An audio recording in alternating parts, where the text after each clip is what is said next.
तद विपर्जया। तो आजकल तो लोग शास्त्र के नाम पर जो छोटी मोटी किताबें होती हैं ना, कागज पर छपी हुई काले काले अक्षरों वाली, और जिसमें नारायण जो किसी खास समय पर किसी खास आदमी के द्वारा नारायण किसी खास काम के लिए किन्हीं खास लोगों के लिए जो बनाई गई हैं उन्हीं को धर्मानुशासन समझते हैं।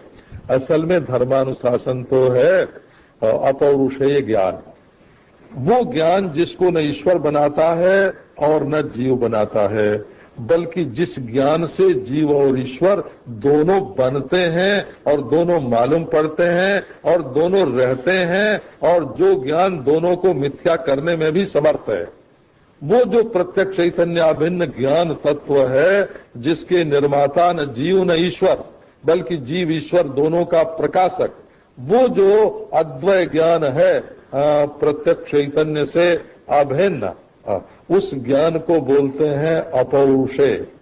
उस ज्ञान की प्राप्ति का जो साधन होता है नारायण, उसको भी ज्ञान कहते हैं, उसका नाम वेद होता है। कोई ग्रंथ अपौरुषेय नहीं होता नारायण, उसमें जो ज्ञान है वही अपौरुषेय होता है। अब उस अपौरुषेय ज्ञान का जो प्रतिपादन करे वो होता है वेद शास्त्र।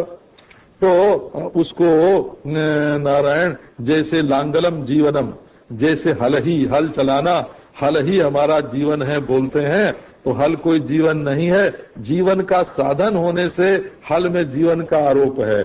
आयुर्वै घृतम, घी आयु नहीं है, लेकिन आयु का शक्ति का साधन होने से घी को आयु बोलते हैं। इसी प्रकार नारायण ये वेद जो ग्रंथ के रूप में वेद हैं, इनको तो अपौरुषेय इसलिए बोलते हैं कि उस अपौरुषेय ज्ञान के साक्षात्कार के साधन हैं।